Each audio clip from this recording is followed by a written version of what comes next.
Perkenalkan, saya Samuel, NIM 104-19013. Pada kesempatan kali ini, saya akan mempresentasikan mengenai rencana penelitian metabolomik dengan judul pengaruh penambahan variasi suplemen terhadap hasil fermentasi Platypus osteodoros pada media Brewers Penguin. Jamur tiram telah dikenal sebagai makanan dengan kandungan kalori yang rendah, bebas lemak, serta kaya akan serat dan beberapa jenis vitamin ataupun mineral penting seperti fosfor, tembaga, dan niacin. Terdapat beberapa penelitian yang menunjukkan manfaat dari jamur tiram. Sebuah studi tahun 2015 menunjukkan bahwa komponen serat pada jamur tiram dapat berperan mengurangi akumulasi trigliserida di hati. Secara spesifik juga telah diketahui peran serat pada makanan untuk pencegahan penyakit aterokorosis dan penyakit kardiovaskular. Selain itu, menurut studi lain, jamur tiram diketahui dapat meningkatkan fungsi kekebalan tubuh. Para peneliti menyimpulkan bahwa konsumsi jamur secara teratur yang dikombinasikan dengan latihan fisik efektif berperan mengobati sindrom metabolimik, salah satunya termasuk obesitas. Dalam pertumbuhannya, jamur memerlukan substrat sebagai sumber penyedia nutrisi. Berdasarkan studi terdahulu, telah diketahui bahwa penggunaan Brewers Penguin dapat meningkatkan kandungan protein pada jamur. Penggunaan Brewers Penguin didasarkan pada aplikasinya yang masih kurang optimal, karena umumnya limbah organik hasil proses brewing tersebut hanya dijadikan sebagai pakan ternak. Padahal, kandungan nutrisi yang masih tersisa dari proses brewing dan kuantitasnya yang cenderung mengalami peningkatan setiap tahun dapat dimanfaatkan dengan lebih optimal. Salah satunya dengan dijadikan sebagai substrat pada media pertumbuhan jamur. Selain substrat, untuk mendukung pertumbuhan jamur dengan optimal diperlukan peran suplemen, umumnya berupa dedak sehingga misalia jamur dapat memperoleh nutrisi spesifik berupa nitrogen ataupun karbohidrat tambahan. Penggunaan dedak sebagai suplemen umumnya melibatkan dedak gandum, dedak beras, dan dedak jagung. Namun, secara spesifik belum diketahui jenis suplemen yang berperan paling optimal untuk pertumbuhan jamur. Oleh karena itu, pada penelitian ini akan ditentukan jenis suplemen yang dapat menghasilkan produk jamur hasil panen paling baik. Penelitian bertujuan untuk menentukan jenis suplemen terbaik berdasarkan data hasil analisis proximat, efisiensi biologis, dan analisis gizi MS sebagai salah satu pendekatan metabolomik.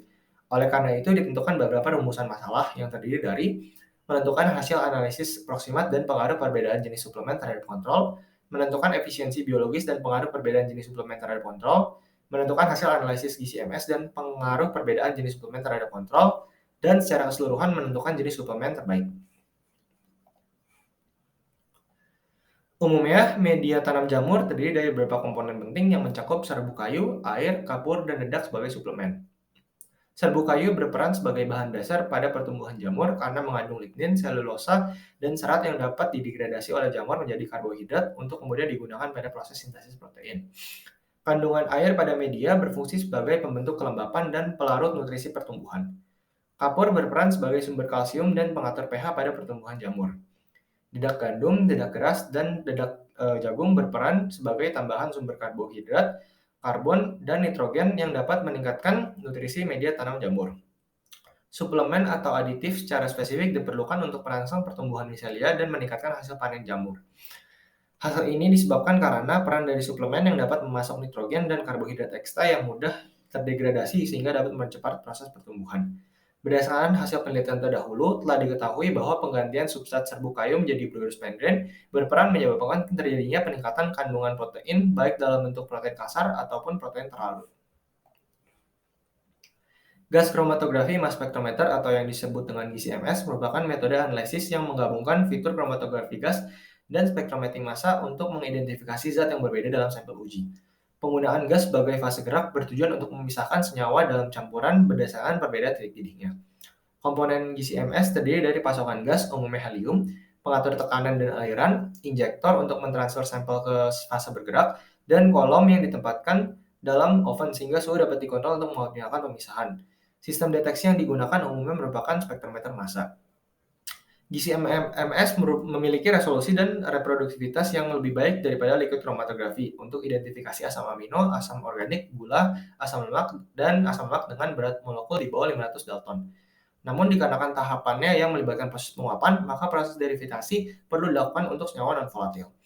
Derivatasi umumnya dilakukan dengan metode metilasi atau silasi yang menutupi gugus karboksilat, hidroksilat, dan amino dengan gugus fungsi apolar, sehingga membuatnya menjadi lebih mudah menguap dan dapat dianalisis menggunakan kromatografi gas.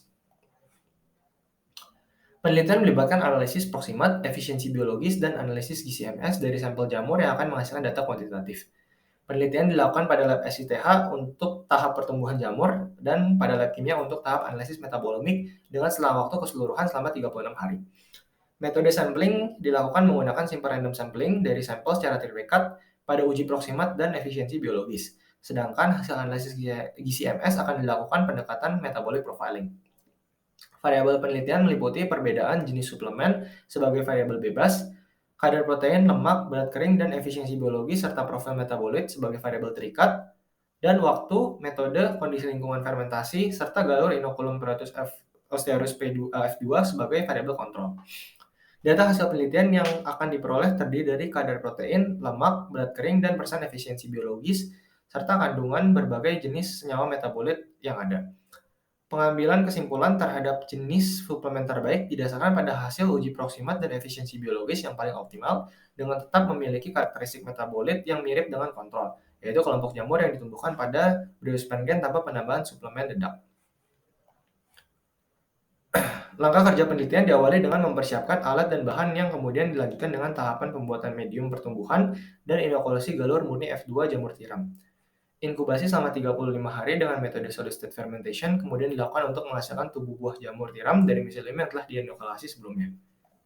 Pemanenan kemudian dilakukan dan analisis hasil panen jamur akan dikelompokkan menjadi analisis proximat serta efisiensi biologis dan analisis metabolomik.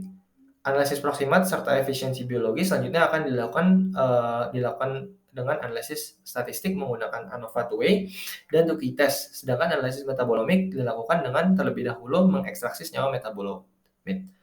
Proses ekstraksi dilakukan dengan menggunakan metanol sebagai pelarut. 100 ml metanol ditambahkan ke 30 gram sampel hasil fermentasi. Campuran tersebut kemudian akan ditempatkan dalam rotatory shaker selama 30 menit pada 180 rpm untuk melakukan tahap homogenisasi campuran. Setelah itu dilakukan sentrifugasi terhadap campuran dengan 9000 G 10 menit dan 4 derajat Celcius. Supernatan yang mengandung metabolit kemudian disaring menggunakan filter 0,22 mikrometer. Tahapan derivatasi dari sampel dilakukan menggunakan tahap alkilisasi dan residu hasil pengeringan dari hasil liofilasi dilarutkan kembali 500 mikroliter, 10% metanol, dan diinkubasi pada wadah tabung yang ditaruh pada heat block dengan temperatur 95 derajat Celcius selama 20 menit. Kemudian tabung didinginkan sehingga mendekati suhu kamar. Setelah itu ditambahkan 300 mikroliter NaCl jenuh dalam air dan 300 mikroliter enaksana. Dilakukan sentrifugasi dengan kondisi 14.000 rpm, 10 menit, dan suhu kamar. Kemudian lapisan eksana pada bagian atas dapat dipindahkan ke gelas botol untuk dilakukan analisis GCMS. Analisis GCMS dilakukan dengan menyiapkan 1,5 mili supernatan dari media sampel pada langkah sebelumnya yang kemudian ditambahkan dengan 10 mikroliter internal standar berupa ribitol 2 mg per mililiter yang dilakukan dalam air. Sampel kemudian ditaruh pada heat block dengan suhu 30 derajat Celcius hingga kering semalaman. Prosedur analisis GCMS dilakukan dengan mensejajarkan, menormalisasi, dan memfilter senyawa tersebut menggunakan perangkat lunak Agilent Mass Profiler Professional. Analisis data multivariat dan analisis statistik kemudian dilakukan menggunakan Metabo Analysis 3.0 sehingga menghasilkan data grafik Principal Component Analysis. Persentase kadar protein, lemak, berat kering, dan persen efisiensi biologis dapat diperoleh melalui persamaan berikut. Kadar protein dinyatakan hanya dalam bentuk persen nitrogen untuk menghindari perkalian dengan faktor konversi yang umumnya berbeda antara satu sumber dengan sumber lainnya.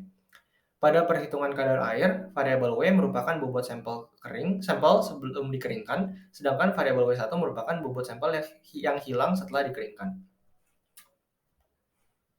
Penelitian direncanakan telah selesai dilakukan dengan rentan waktu 50 hari. Kegiatan pada hari pertama meliputi 1. Penerimaan Brewers Penguin dari KVLT Brewery yang berlokasi di Geger Kalong, Kecamatan Sukersari, Kota Bandung. Penyimpanan kemudian akan dilakukan pada suhu 80 derajat Celcius hingga akan digunakan.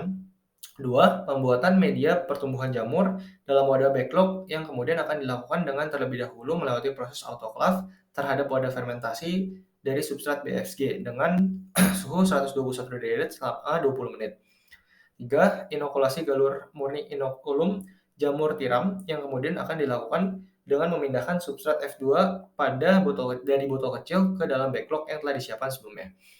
Kegiatan pada hari ke-35 meliputi 1.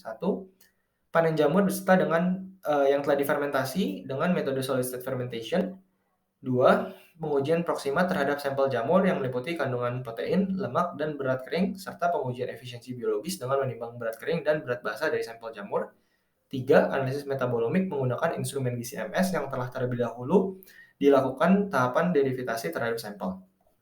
Kegiatan pada hari ke-36 hingga ke-50 meliputi pengolahan dan interpretasi data hasil pengujian untuk direpresentasikan dan kemudian diserahkan dalam bentuk laporan akhir.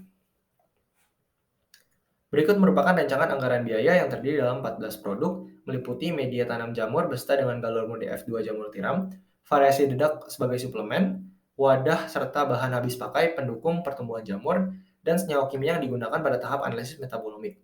Total biaya yang dibutuhkan sebesar kurang lebih 8,3 juta rupiah dapat berubah sewaktu-waktu seiring dengan perubahan nilai kurs rupiah terhadap dolar. Berikut dilampirkan kumpulan sumber literatur yang digunakan.